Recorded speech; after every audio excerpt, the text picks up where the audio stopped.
শুনে রেখে দিন। কত মানুষ মারা গেছে দেখবেন, গিয়ে দেখবেন। আচ্ছা, 9টা ছিদ্র কি কি? 2 চোখ, 2 নাক, 2 কান, 6টা, একটা গাল, 7টা, সামনে পেছনে, এই টোটাল দেহের মধ্যে 9টা ছিদ্র। কত মানুষ মারা গেছে দেখবেন, গিয়ে দেখবেন লাশটাকে দেখবেন পেশাব ফিরে ফেলেছে, ঠিক না ঠিক? কত মানুষ মারা গেছে দেখবেন পায়খানা ফিরে ফেলেছে। কত মানুষ মারা গেছে দেখবেন গালটা হাঁ করে আছে। কত মানুষ মারা গেছে দেখবেন গালটা বন্ধ আছে, চোখটা বড় করে আছে। কত মানুষ মারা গেছে দেখবেন ঘাটটা বেঁকে আছে, হাতটা খিঁচে আছে। আবার কত মানুষ মারা গেছে দেখবেন দেখলে মনে হবে লোকটা ঘুমিয়ে আছে। কেমন ভাবে মরতে চান? যদি ভালোভাবে মরতে চান দয়া করে কোরআন হাদিসের কথাগুলো শুনে একটু প্র্যাকটিক্যাল অর্থাৎ আমল করে যান। আমার বলার উদ্দেশ্য এইটাই বাপ। চলো এগিয়ে যাচ্ছি। এরপরে আল্লাহ বলছেন তো দেহের মধ্যে 3টে জিনিস আলাদা। কটা কটা কটা আমার সাথে কথা বলে। 3টে জিনিস আলাদা। কি কি? 1 নাম্বার ব্লাড গ্রুপ আলাদা। আমি এজন্য বেশ কিছু জায়গায় কলেজ টলেজগুলোতে লেকচার দিতে গিয়ে বলি, কিসের হিন্দু কিসের মুসলিম মারামারি করেন আপনারা? আপনারা কি জানেন একটা হিন্দুর রক্তের ভিতরে মুসলমানদের রক্ত আছে, আর মুসলমানদের রক্তের ভিতরে হিন্দুদের রক্ত আছে? যদি বললেন প্রমাণ, শুনে নিন। আপনাদের এলাকায় ব্লাড ডোনেশন ক্যাম্প হয়, রক্তদান শিবির হয়। আচ্ছা, ব্লাড যখন নেওয়া হয় তখন বলা হয় নাকি এই ও হিন্দু ওর রক্ত আলাদা কর, ও মুসলিম ওর রক্ত আলাদা কর, বলে নাকি? আরে ব্লাডের মধ্যে কাস্টের কোনো ডিভাইডেড থাকে না, ব্লাডের মধ্যে কালারের কোনো ডিভাইডেড থাকে না, ব্লাডের মধ্যে জেন্ডারের কোনো ডিভাইডেড থাকে না। ব্লাডের মধ্যে গ্রুপের ডিভাইডেড করা হয়। ব্লাডের 4টে group, A B, A B আর ও, প্রত্যেকটার মাইনাস প্লাস। একটা হিন্দুর রক্তের ভিতরে 3টে জিনিস পাওয়া যায়, লোহিত কণিকা, শ্বেত কণিকা, অনুচক্রিকা। As a same, no difference. একটা মুসলমানের রক্তের ভিতরে 3টেই পাওয়া যায়। কোথায় আছেন আপনি? হে হিন্দু, মন্দিরে গিয়ে ঈশ্বর বা ভগবান বলে যাকে ডাকো তাকে মসজিদে পাবে না। হে খ্রিস্টান, গির্জায় গিয়ে যাকে গড বলে ডাকো তাকে গির্জায় পাবে না। হে মুসলমান, গালে দাড়ি মাথায় টুপি নিয়ে মসজিদে যাকে আল্লাহ আল্লাহ বলে ডাকো ও আল্লাহকে মসজিদেই পাবে। তো চলুন আমরা 3 ধর্মের মানুষ সৃষ্টিকর্তাকে খুঁজতে বেরোই। আল্লাহ নিজেই বলছেন এই কোরআনে, আমাকে খুঁজতে যেতে হবে না রে, আমাকে খুঁজতে যেতে হবে না। আমি কোথায় আছি জানিস? কোরআন বলছে ওয়ালাকাদ খলাকনাল ইনসানা ওয়া না'লামু মা তুওয়াসবিসু বিহি নাফসুহু ওয়া নাহনু আকরাবু ইলাইহি মিন হাবলিল ওয়ারিদ। 26 নম্বর পারার 18 নম্বর পৃষ্ঠার 1ম নম্বর লাইন, সূরার নাম সূরা কফ। আল্লাহ বলছেন আমি আল্লাহ মানব জাতিকে সৃষ্টি করেছি। হে মানব জাতি, আমি আল্লাহ তোদের সৃষ্টি করেছি। তোদের মনের মধ্যে ভালো মন্দ যা কিছু আছে সব আমি আল্লাহ জানি। তোরা যেন কোনোদিন ভাববি না আমি আল্লাহ অনেক দূরে আছি। না না না, আমি আল্লাহ তোর ঘাড়ের শিরারও নিকটবর্তী। একবার অন্তঃস্থল থেকে আমাকে আল্লাহ বলে ডাক দে, আমি আল্লাহ তোরও ডাকে সাড়া দেব। ওয়াকালা রাব্বুকুম উদউনি আস্তাজিব লাকুম। 24 নম্বর পারা 13 নম্বর পৃষ্ঠা 2 নম্বর লাইন, সূরার নাম সূরা মুমিন। আল কোরআন, কোরআন জানিয়ে দিয়েছে বান্দা আমাকে আল্লাহ বলে ডাক দে, আমি আল্লাহ তোর ডাকে সাড়া দেব। কোরআন বলছে, আমি বলিনি ওয়া ইযা সালাকা ইবাদি আন্নী ফাইন্নী করিব উজিবু দাওয়াতাদ দাঈ ইযা দাআন ফালিয়াস্তাজিবুলি ওয়ালিয়ুমিনু বি লাআল্লাহুম ইয়ারশুদুন। 2 নম্বর পারা 7 নম্বর পৃষ্ঠা 8 নম্বর লাইন, সূরার নাম সূরা বাকারা। আল কোরআন। আল্লাহ বলছে নবী, আমার বান্দারা যখন তোমাকে আমার প্রসঙ্গে জিজ্ঞাসা করবে তুমি খালি এতটুকুই বলবে আন্নী ফাইন্নী করিব, আমি আল্লাহর খুবই নিকটবর্তী আছি। উজিবু দাওয়াতাদ দাঈ ইযা দাআন, বান্দা যখন আমাকে ডাকে আমি আল্লাহ তার ডাকে সাড়া দিই। সুতরাং আমি যখন বান্দার ডাকে সাড়া দিচ্ছি, বান্দারও উচিত হলো ফালিয়াস্তাজিবুলি, ও যেন আমার ডাকে সাড়া দেয়। কিছু বুঝতে পারলেন না? আল্লাহ বলছে আমি যখন বান্দার ডাকে সাড়া দিচ্ছি, তাহলে বান্দারও উচিত ফালিয়াস্তাজিবু লি, ও যেন আমার ডাকে সাড়া দেয়। শুধু আমার ডাকে সাড়া নয়, ওয়ালি ইউমিনু বি, আমাকে যেন 100% বিশ্বাস করে। তাহলে কি হবে? লাআল্লাহুম ইয়ারশুদুন, তাহলে ও সঠিক পথ পেয়ে যাবে। সুবহানাল্লাহ। আমার বাপেরা বাড়ি থেকে ভাববেন, চলুন এগিয়ে যাচ্ছি, একটা একটা করে ভাবতে পারবেন না। তাহলে তিনটে জিনিস আমাদের আলাদা। এক নাম্বার হলো ব্লাড গ্রুপ, দু নাম্বার কি শুনুন বাপেরা, আপনারা আধার কার্ড করেছেন? ভাই বলুন না, কথা বলুন না। আধার কার্ড করেছেন? আচ্ছা, আধার কার্ড করার সময় অফিসাররা আপনাদেরকে এই কথাটা বলেছিল কিনা দেখুন তো, মনে পড়ছে কিনা? চোখটাকে বড় করে চান তো। কেন? ১৫০০ বছর আগে কোরআনে কথাটা বলা আছে। সুবহানাল্লাহ বলা গেল না? আচ্ছা, এক নাম্বার। দু নাম্বার, আধার কার্ড করার সময় অফিসাররা আপনাদের কি বলেছিল? এই দুটো বুড়ো আঙুলকে একটা কাঁচের উপরে দিয়ে চেপে ধরেছিল। হ্যাঁ, ১৫০০ বছর আগে কোরআনে এই কথাটি বলা আছে। আমরা কোনোদিন ভাবিনি গো বাপ, কোরআন এমন এক কিতাব, এই কোরআনকে নিয়ে পৃথিবী গবেষণা করছে, আর আমরা করছি কি? এই কোরআনটাকে নিয়ে কোনো মূল্যায়নই করলাম না, কোরআনটাকে ইউটিলাইজ করলাম অন্য কাজে। এই কোরআনের ভিতরে কি আছে জানেন? 30টা পারা, 540। আসল কোরআনের পরিচয়টা দিইনি এখনো, কোরআনের পরিচয়টা দিয়ে দিচ্ছি। আচ্ছা, কোরআনে আগে যে কিতাবগুলো আছে তাদের পরিচয়টা ঝপঝপ করে দিয়ে দিচ্ছি। পৃথিবীতে নবী এসেছেন 1,24,000, কটা? রসুল এসেছেন 313 অথবা 315 জন। আচ্ছা, কেতাব এসেছে পৃথিবীতে 104টা, কটা? 104টা। 10টা এসেছে আদম নবীর উপরে, 10টা, কটা? ইব্রাহিম নবীর উপরে এসেছে 10টা, ছোট ছোট সহিফা বলে। 100টা হলো সহিফা ছোট ছোট, আর 4টা হলো বড় বড়। তো আদম নবীর উপরে এসেছে 10টা, এগুলো মনে রাখবেন। আদম নবীর উপরে এসেছে 10টা, ইব্রাহিম নবীর উপরে এসেছে 10টা। এবার আসছে ইদ্রিস নবীর উপরে এসেছে 30টা। তাহলে কত হলো? কত? 50। আর শীষ নবীর উপরে এসেছে 50টা, 100। এবার আসছি 6ই রমজান, রমজানের 6 তারিখে মুসা নবীর উপরে তুর পাহাড়ে একটা কেতাব আল্লাহ পাঠালেন। কেতাবটির নাম হলো তাওরাত। সেটা কত পারা জানেন? 1000 পারা বা খণ্ড। রমজান মাসে 6 তারিখে নাযিল হয়েছে মুসা নবীর উপরে, তাহলে 101। তারপরে এসেছে তাওরাতের পরে এসেছে জবুর, দাউদ নবীর উপরে রমজান মাসের 12 তারিখে। কত পারা দাউদ জবুর কেতাব? 150 পারা বা খণ্ড। তারপরে এসেছে ইনজিল, 27 পারা। কত? ইনজিল কেতাব 27 পারা এসেছে ঈসা নবীর উপরে। আর কবে এসেছে? 18ই রমজান। ওই ইনজিল কেতাবকে পরবর্তীতে যোহান, লুক এরা করলো কি? পরিবর্তন ঘটিয়ে কি করলো জানেন? নাম দিল বাইবেল।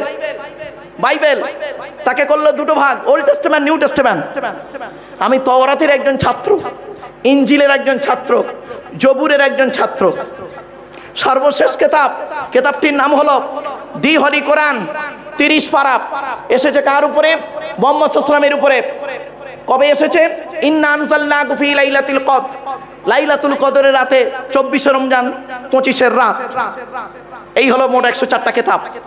আসুন এবার আসছি কোরআনের পরিচয়টা দিই।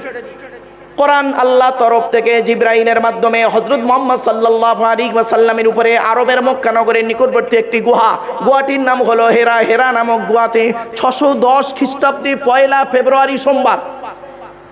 কত কত কত খ্রিস্টাব্দ মনে রাখবেন? আজকে তারিখটা কত আছে বাবা? বলেন বলেন বলেন। 30শে জানুয়ারি 225 খ্রিস্টাব্দ, বৃহস্পতিবার। আর কোরআন এসেছে 610 খ্রিস্টাব্দের 1 ফেব্রুয়ারি সোমবার। বাড়িতে গিয়ে মাইনাস প্লাস করবেন, কতদিন আগে এসেছে কোরআন নিজেই পেয়ে যাবেন। আমি ইংরাজি সাল বলে দিচ্ছি, কোনো টেনশন থাকবে না। 610 খ্রিস্টাব্দের 1 ফেব্রুয়ারি সোমবার কোরআনের প্রথম আয়াত নাজিল হলো। ইকরা, রিড, পড়ো পড়ো পড়ো। এই কোরআনে আছে 82 জায়গায় নামাজের কথা। কত জায়গায়? 82 জায়গায় নামাজের কথা। 92 জায়গায় আছে লেখাপড়ার কথা। 82 জায়গায় নামাজের কথা, 92 জায়গায় আছে লেখাপড়ার কথা। তো কোন সংখ্যাটা বেশি, 82 না 92? ইয়া আইয়ুহাল্লাযিনা আমানু কোরআনে আছে 88 জায়গায়। কত কত কত 88 জায়গায় আছে ইয়া আইয়ুহাল্লাযিনা আমানু। আর এক জায়গায় আছে একদম ডাইরেক্ট ইয়া আইয়ুহাল্লাযিনা কাফারু, এক জায়গায় আছে ডাইরেক্ট সূরা তাহরিমের 20 পৃষ্ঠার প্রথম লাইন। সূরার নাম সূরা তাহরিম, 28 নম্বর পারা।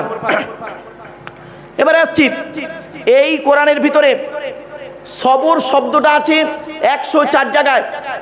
এই কোরআনে আছে 250 রকমের হারাম। কটা কটা কটা? আপনি কটা হারাম জানেন? এই মদ খাওয়া, সুদ খাওয়া, ঘুষ খাওয়া, ব্যভিচার করে এই গোটা 50 বলতে পারবেন, তারপর আর পারবেন না। 250 রকমের হারাম আছে এই কোরআনের ভিতরে। 250 রকমের হারাম আয়াত আর 250 রকমের হালাল আয়াত আছে। তাহলে হারাম আর হালাল আয়াত হচ্ছে 500। 250 হারাম, 250 হালাল। এই কোরআনে আছে বিজ্ঞান ভিত্তিক আয়াত হলো, বিজ্ঞান ভিত্তিক আয়াত হলো 1000 আয়াত হলো বিজ্ঞান ভিত্তিক। জোরে বলুন। কোথায় আছেন? একটা আয়াতকে নিয়ে তো গবেষণা করতে পারিনি। আফসোস এই জায়গাটায় আজকে সারা পৃথিবীতে ইসলাম গ্রহণের হিড়িক পড়ে গেছে। কেন? তারা কোরআনকে বুঝতে শিখেছে।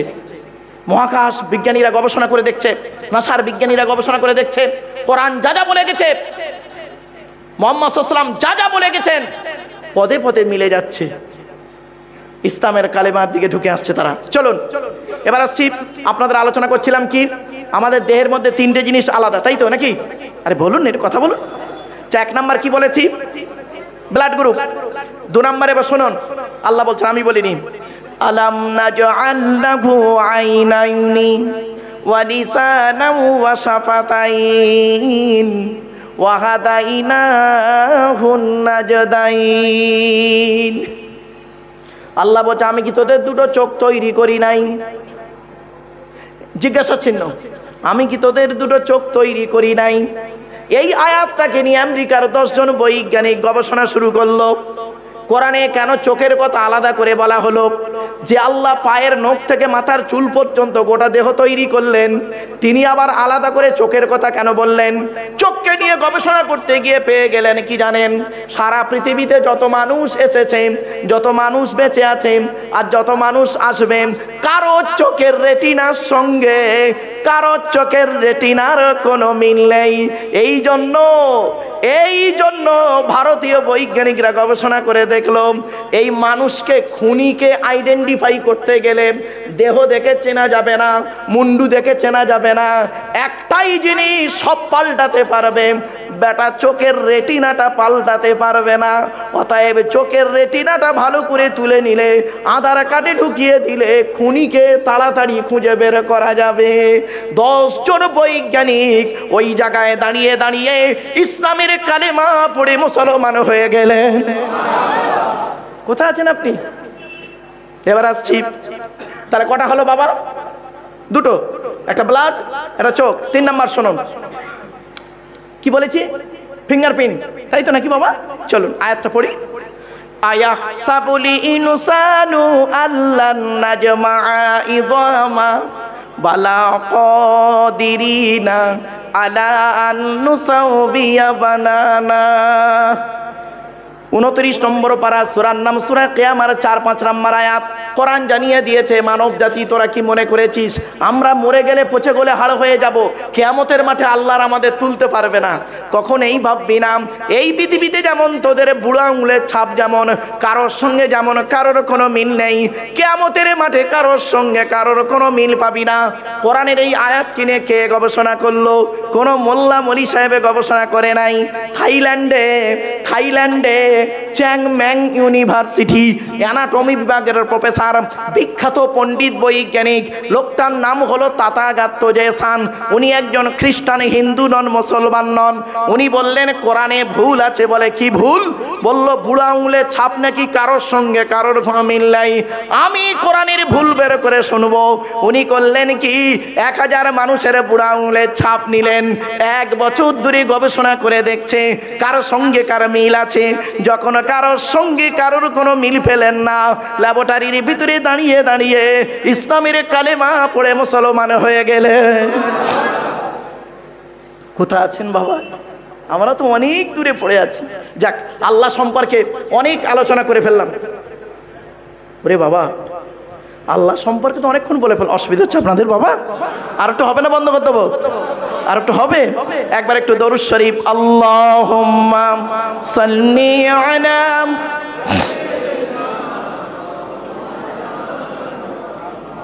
ওয়া আলা আলি সাইয়্যিদিনা। আমার বাপেরা, আল্লাহর আলোচনা কি করব? আমি হতভাগা। আল্লাহ নিজেই বলছেন, ওরে আব্দুল্লাহিল মারুফ, তুই কি আলোচনা করবি আমার? ওয়ালাউ আন্নামা ফিল আরদি মিন শাজারাতিন আকলামু ওয়াল বাহরু ইয়ামুদ্দুহু মিন বা'দি সাবআতু আবহুরিম মা নাফিদাত কালিমাতুল্লাহ। 21 নম্বর পারার 12 নম্বর পৃষ্ঠার 13 নম্বর লাইন, সূরার নাম সূরা লোকমানের মধ্যে আল্লাহ বলে দিলেন, পৃথিবীর সমস্ত বৃক্ষগুলোকে যদি কলম বানাস আর সমুদ্রের পানি নিয়ে যদি কালি তৈরি করে আমার গুণগান যদি লিখতে শুরু করিস, ওরে বেটা লিখেও শেষ করতে পারবি না। তাহলে আব্দুল্লাহিল মারুফ তুই গণনা কর। আল্লাহ বলছেন, আমি বলিনি, ওয়া ইন তাউদ্দু নি'মাতাল্লাহি লা তুহসুহা। সূরা নাহলের মধ্যে 14 নম্বর পারা আল্লাহ পাক বলে দিলেন, ওয়া ইন তাউদ্দু নি'মাতাল্লাহি লা তুহসুহা। ওরে দুনিয়ার মানুষ, তোরা যদি আমার নিয়ামতগুলোকে গণনা করতে শুরু করিস, পৃথিবীর জমিনে গুণেও শেষ করতে পারবি না। আমার বাপেরা, তাই আল্লাহ সম্পর্কে আলোচনা এখানেই স্টপ করলাম, আর নয়। বাপেরা, আল্লাহ সম্পর্কে আলোচনা করতে গিয়ে প্রায় 1.25 ঘন্টা বকে ফেলেছি আল্লাহ সম্পর্কে। আসুন, আরো আমাদের দুটো টপিকস বাকি আছে। একটা হলো কি নবীদের আলোচনা, আর একটা হলো আমাদের আলোচনা, তাই তো নাকি বাবা? ব্যাস, চলেন এবার আসছি আমাদের নবীদের আলোচনা। আগে আমি আপনাদের বলেই দিয়েছি বক্তব্যের শুরুতেই, নবী শব্দের অর্থটা বলে দিয়েছি, মনে পড়ছে কি? সেই বললাম না, নিউজ শব্দটাকে ভাঙলাম, পূর্ব পশ্চিম উত্তর দক্ষিণ। চলুন, নবীদের পরিচয় বলে দিয়েছি। এবার আসছি নবীদের, নবী কাকে বলে সেটা বলে দিয়েছি, শব্দটার মিনিং করেছি অন্য এক্সাম্পল দিয়ে। এবার আসছি নবীদের পরিচয় কটা। নবীদের পরিচয় আমি বলেছিলাম আপনাদেরকে 3টে, তাই তো নাকি বাবা? হ্যাঁ, নবীদের পরিচয় 3টে। কি কি? 1 নাম্বার, যিনি নবী হবেন, যে কেউ যিনি নবী হবেন তার চরিত্র উত্তম হতে হবে। 1 নাম্বার। পৃথিবীতে কোনো নবীর চরিত্র খারাপ নেই, সুবহানাল্লাহ বলেন। নবীদের চরিত্র হতে হবে উত্তম, তবেই তিনি নবী। চরিত্রহীন ব্যক্তি নবী, এটা মানা যাবে না, অসম্ভব, নবী নয়। নবী হতে গেলে প্রথম কাজ হচ্ছে চরিত্র ঠিক থাকতে হবে। 2 নাম্বার, যিনি নবী হবেন তার উপরে আল্লাহর তরফ থেকে ওহী নাযিল হতে হবে। ওহী নাযিল হয়নি তিনি নবী, খবরদার বিশ্বাস করবেন না। নবী হতে গেলে 2 নম্বর শর্ত কি? আল্লাহর তরফ থেকে ওহী নাযিল হতে হবে। 3 নাম্বার, তৃতীয়, যিনি নবী হবেন তার দ্বারাই অলৌকিক ঘটনা ঘটতে হবে, যাকে বলে মুজিজা। নবীদের দ্বারাই যে অলৌকিক ঘটনা ঘটে তাকে বলে মুজিজা। আর কোনো আল্লাহওয়ালা মানুষের মাধ্যমে, হাক্কানি পীর, আল্লাহর ওলিদের মাধ্যমে যদি কোনো অলৌকিক ঘটনা ঘটে তাকে বলে কারামত। কি বললাম বাবা? হ্যাঁ, কারামাতুল আউলিয়া হাক্কুন, ওলিদের কারামতটা হক, এটা আকায়েদের মাসলা। যাই হোক, পৃথিবীতে যত নবী এসেছেন প্রত্যেক নবীর মাধ্যমে আল্লাহ পাক 1 থেকে 50টার ভিতরে মুজিজা দিয়েছেন। 50টার উপরে কারোর কোনো নবীর মুজিজা নেই। কিন্তু এই পৃথিবীতে বিশ্বনবী মুহাম্মদ সাল্লাল্লাহু আলাইহি ওয়াসাল্লামের উপর আল্লাহ পাক 1000-এরও বেশি মুজিজা দিয়েছেন। সেই 1000 মুজিজার ভিতরে সর্বশ্রেষ্ঠ হলো এই কোরআন মাজিদ নাজিল করা। জোরে বলুন সুবহানাল্লাহ। আমার বাপেরা, চলেন আমাদের নবীর পরিচয়টা একটু জেনে নিই। আজকে আমরা আমাদের যিনি নবী মুহাম্মদ মুস্তাফা সাল্লাল্লাহু আলাইহি ওয়াসাল্লাম তার পরিচয়টা জানবো। আচ্ছা, আগেই বলে দিই তিনি কোন বংশে জন্মগ্রহণ করেছেন? জোরে বলো। কুরাইশ, কুরাইশ বংশ। চলুন, কার নাম কুরাইশ? কোথা থেকে কুরাইশটা এলো একটু দেখে নিই। তবে আপনাদের সুবহানাল্লাহর জোরে বলতে হবে, পারবেন তো? হ্যাঁ হ্যাঁ, চলেন। কোন বংশ বললেন?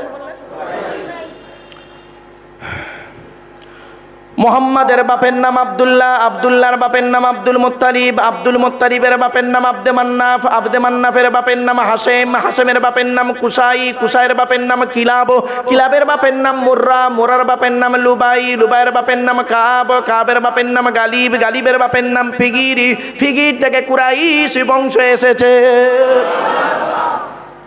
নবীর বাপের নাম আব্দুল্লাহ, মায়ের নাম আমিনা, দাদার নাম আব্দুল মুত্তালিব, দাদির নামটা কি? নেতিলা বিনতে খব্বাব ব্র্যাকেটে ফতেমা, কেউ বলেছেন সামিরা। নবীর নানার নাম হলো আব্দুল ওয়াহাব জুহরি, নবীর নানির নাম হলো বারিরা বা বাররাহ, নবীর দুধমার নাম হলো হালিমা, নবীর দুধ বাপের নাম হলো হারেস, নবীর দুধ ভাইয়ের নাম আব্দুল্লাহ, নবীর বাপের নাম আব্দুল্লাহ, নবীর দুধ ভাইয়ের নাম আব্দুল্লাহ, দুটো যেন এক করে ফেলবেন না। নবীর জন্ম 570 খ্রিস্টাব্দে, ইংরাজি কি মাস ছিল 29 আগস্ট, আরবি মাস ছিল রবিউল আউয়াল মাস 12 তারিখ, মতান্তরে 9 তারিখ সোমবার শবে সাদেকের সময় আরবের মক্কা নগরী কুরাইশ বংশে নবীর জন্ম। নবীর বাপেরা হলো 10 ভাই, নবীর মায়েরা হলো 19 বোন। নবীর 9টা চাচা, নবীর 9টা চাচা, 18টা খালা, 6টা ফুপু, 7টা ছেলে মেয়ে। আপনি তো নবী সম্পর্কে কিছুই জানেন না, অবাক লাগে। আপনি যে নবীকে নিয়ে সারা পৃথিবী গবেষণা করছে, সেই নবী সম্পর্কে আপনি জানবেন না ব্যক্তিটি কেমন ছিলেন? এটা আপনার জানা দরকার বাবা। চলেন আমার বাপেরা, চলেন। আপনাদের এইখানেই শুয়ে আছে একজন আল্লাহওয়ালা মানুষ, পীর ফতে আলী রহমাতুল্লাহ আলাইহি, তাই তো বাবা? হ্যাঁ, আল্লাহওয়ালা মানুষ ছিলেন। আল্লাহর ওলিদের সম্পর্কে ভালো ধারণা রাখবেন। আর এখানে আর একজন বাংলা বিখ্যাত একজন আলেম শুয়ে আছেন, জানেন তো? হ্যাঁ, আল্লামা তাহের সাহেব হুজুর রহমাতুল্লাহ আলাইহি খুব বড় আলেম ছিলেন, খুব বড় আলেম। তার লেখা তাফসীর আমি পড়েছি বাবা, এবং ভারতবর্ষের বেশ কিছু মানুষের লেখা তাফসীর আমার কাছে আছে, পড়াশোনা করি। খবরদার নয় বাবা, কারোর সম্পর্কে কোনো বাজে মন্তব্য করবেন না, এই ধারণা যেন আপনাদের থাকে। আল্লাহর ওলি হতে গেলে বাবা শুনে নিন, এই কোরআনে আছে, আল্লাহর ওলি হতে গেলে, হাক্কানি পীর হতে গেলে, ওলি হতে গেলে কমসে কম তার 50টা গুণ থাকতে হবে। কটা কটা কটা? 50টা গুণ। আপনাদের একটু ব্র্যাকেট, এটা হচ্ছে ব্র্যাকেটের কথা, ব্র্যাকেটের কথা মনে বোঝেন তো? হ্যাঁ, এই নবীর আলোচনা নয়, এটা একটু আলোচনা এলো, প্রাসঙ্গিক আলোচনা এলো, তাই এটা মানে কি বলবো, আপনার জুমলা মুস্তারিফায় বলতে পারেন। যাই হোক, একটু অন্য আলোচনা করছি, অন্য দিক থেকে আসছি, আবার ওই জায়গায় ফিরে যাব, চিন্তার কোনো কারণ নেই। চলুন, বর্তমান সময়ে পশ্চিম বাংলায় ডিগ্রির একটা স্তর আছে না? প্রথম ডিগ্রিটা কি? সরকারি ডিগ্রির নাম বলতে পারেন মাধ্যমিক, তাই তো? তারপরেরটা উচ্চ মাধ্যমিক, তারপরেরটা বিএ মানে গ্র্যাজুয়েশন, ব্যাচেলর অফ আর্টস, তারপরেরটা এমএ, এম এর পরে যে যেটা করতে পারে, বিএড করতে পারে, এমফিল করতে পারে, পিএইচডি করতে পারে, যে যেমন করতে পারে বাপ। চলো, তো ঠিক একজন ওলি হতে গেলে তার এরকম স্তর আছে। হঠাৎ করে একদিন ওলি হবে না সে। ওলি হতে গেলে সর্বপ্রথম যে ডিগ্রিটা তার লাগবে, সার্টিফিকেটটা লাগবে, সেটা হলো খাঁটি মুমিন। কি বললাম বাবা? খাঁটি মুমিন হতে হবে। আর খাঁটি মুমিন হতে গেলে এই কোরআনে আছে 30টা গুণ লাগবে। কটা? 30টা গুণ। সর্বনিম্ন হলো 5টা আর সর্বাধিক হলো 30টা খাঁটি মোমেন হতে গেলে। এবার আসছি, মোমেনের উপরের ধাপটা হলো মুত্তাকি। কি বললাম বাবা? মুত্তাকি। মুত্তাকি হতে গেলে ওই 30-এর সঙ্গে এই কোরআনে আছে আরো 15টা লাগবে। কত হলো? 30 আর 15 45। আমি আয়াতগুলো পড়ে দিচ্ছি বাপ, চিন্তা নেই। 45। তাহলে দুটো সার্টিফিকেট পেল। মুমিন, মুত্তাকি। আর মুত্তাকির উপরের ধাপটা হলো ওলি, হাক্কানি পীর বা ওলি। ওলি হতে গেলে কোরআনে আছে আরো 5টা লাগবে। কত হলো? 50টা। চলুন একটু বলে দিই একটা, এটা মনে রাখবেন। আচ্ছা, মুমিন হতে গেলে সর্বনিম্ন কটা বলেছি? 5টা। কটা? 5টা। আয়াতটা পড়ে দিচ্ছি। ইন্নামাল মুমিনুনা আল্লাযীনা ইযা যুকিরাল্লাহু ওয়াজিলাত কুলুবুহুম ওয়া ইযা তুলিয়াত আলাইহিম আয়াতুহু যাদাতুহুম ঈমানা ওয়া আলা রাব্বিহিম ইয়াতাওয়াক্কালুন আল্লাযীনা ইউকিমুনাস সালাত ওয়া মিম্মা রাযাকনাহুম ইউনফিকুন। এই 5টা গুণ। আয়াতটা কোথায় আছে? 9 নম্বর পারা 16 নম্বর পৃষ্ঠা 2 নম্বর লাইন, সূরার নাম সূরা আনফালের 2-3 নম্বর আয়াত। আল্লাহ বলছে মুমিন হতে গেলে সর্বপ্রথম হলো কি করতে হবে? সর্বনিম্ন 5টা। 5টার 1 নম্বরটা কি? ইন্নামাল মুমিনুনা আল্লাযীনা ইযা যুকিরাল্লাহু ওয়াজিলাত কুলুবুহুম। মুমিনকে চিনবে কি দেখে? মুমিনের সামনে যখন আল্লাহর গজবের আলোচনা করা হবে, মুমিনের অন্তরটা আল্লাহর ভয়ে কাঁপতে থাকবে। জাহান্নামের আযাবের কথা যখন বলা হবে, মুমিনের অন্তরে ধাক্কা দেবে, মনে মনে বলবে, আল্লাহ, জাহান্নামীদের অবস্থা যদি এমন হয়, এই পৃথিবীর জমিনে কত জেনা করেছি, মানুষের চোখ থেকে আড়াল করেছি, দয়াময় আপনি সামিউম বাসির, আপনার চোখ থেকে আড়াল হতে পারি নাই, আমার অবস্থা কি হবে? মুমিন খাঁটি মুমিনের পরিচয় হলো মুমিনের সামনে যখন আল্লাহর গজবের আলোচনা করা হবে, মুমিনের অন্তরটা আল্লাহর ভয়ে কাঁপতে থাকবে। 2 নাম্বার হলো মুমিনের পরিচয় কি? ওয়া ইযা তুলিয়াত আলাইহিম আয়াতুহু যাদাতুহুম ঈমানা।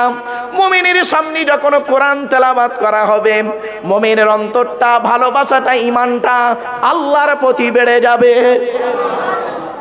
3 নাম্বার মুমিনের পরিচয় কি? ওয়া আলা রাব্বিহিম ইয়াতাওয়াক্কালুন। মুমিন এই পৃথিবীর জমিনে কোনো ব্যক্তি বস্তুর উপরে ভরসা করবে না। মুমিন প্রত্যেকটা কাজে একমাত্র আল্লাহর উপরে ভরসা করবে। কটা হলো? 3টে। 4 নাম্বার হলো আল্লাযীনা ইউকিমুনাস সালাত। মুমিনের 4 নাম্বার পরিচয় হলো কি? মুমিন ব্যক্তি 5 ওয়াক্ত নামাজি হবে। 5 নাম্বারটা কি? ওয়া মিম্মা রাযাকনাহুম ইউনফিকুন। আল্লাহ পাক তাকে যে দান অর্থ দিয়েছে, সেই টাকা পয়সা থেকে দান খয়রাত করবে। মুমিন ব্যক্তি কোনোদিন কৃপণ হবে না। এই 5টা গুণ থাকার পরে আল্লাহ নিজেই সার্টিফিকেট দিচ্ছে। দেখুন, আমি বলিনি, আল্লাহ বলছেন উলাইকা হুমুল মুমিনুনা হাক্কা। এরাই হলো প্রকৃত খাঁটি মুমিন। জোরে বলুন। এদের জন্য কি আছে? ওই আয়াতেই বলছে, এদের জন্য 3টে জিনিস আছে। লাহুম দারাজাতুন ইনদা রাব্বিহিম। আমি আল্লাহ, আমার কাছে রয়েছে তাদের জন্য উত্তম বদলা, সম্মান সূচক জায়গা। 1 নাম্বার। 2 নাম্বার কি? ওয়ামাগফিরা। পৃথিবীতে যদি কোনো পাপ কাজ করে, এই 5টা কাজ করার কারণে ওদের জীবনের গুনাহগুলো মাফ করে দেবো। 3 নাম্বারটা কি? পৃথিবীতে যতদিন বাঁচবে দুনিয়া আখিরাতে ওয়ারিজকুম কারীম, সম্মানিত রিজিক আমি আল্লাহ দান করব। সর্বনিম্ন 5টা। আর সর্বাধিক কটা বলেছি বাবা? 30টা। শুনে নি, একটা একটা করে জপ জপ করে বল। অসুবিধা হচ্ছে আপনাদের? বাবা অসুবিধা হচ্ছে? আর একটু হবে না? বন্ধ করে দেবো? হবে? আচ্ছা ঠিক আছে, অসুবিধা নেই বাবা। অসুবিধা হলে বলবেন। বা আমি আসল মানে শ্রোতার ধৈর্যের উপরে আমি নির্ভর করি। অনেক সময় মানে অধৈর্য হয়ে যায় মানুষ, তো সেজন্য আমাকে বলবেন বাবা, আমি শেষ করে দেবো তাড়াতাড়ি, চিন্তা নেই। চলেন। আমি বাপেরা, আমি যদি কেসা কাহিনী বলতাম, কোনো ঘটনার ওয়াজ যদি করতাম, AA পাস লোক রে বাবা, ভারত সরকার এমনি মেডেল দিল না। তো ইতিহাসের ওয়াজ করলে 2 ঘন্টা ওয়াজ করে আমার কাছে it is very simple matter. খুব সহজ জিনিস ছিল। কোনো নবীর ঘটনা, কোনো অলির ঘটনা, কোনো সাহাবীর ঘটনা ধরলে শেষ হবে না। 2 ঘন্টা একদম সিম্পল ম্যাটার। কিন্তু আমি কোরআনের আয়াত কেন পড়ি জানেন? কারণটা বলি শুনুন। আল্লাহ রাসূল বলেছেন, মান করা আল কোরআন হরফান ফালাহু আশরু হাসানা। যে ব্যক্তি কোরআন থেকে একটা অক্ষর পড়বে, আল্লাহ পাক তার নামায় আমল নামায় 10টা নেকি লিখে দেবে। এজন্য আমি চেষ্টা করি কোরআন থেকে আয়াতগুলো তুলতে। আমি পড়ছি, আমি নেকি পাচ্ছি, আপনারা শুনছেন, আপনারাও নেকি পাচ্ছেন। ঠিক না বেঠিক? চলেন, আমি এই জন্য বলি বাবা, জলসা দিলে আল্লাহর রহমত নাজিল হয়, আর জলসা দিলে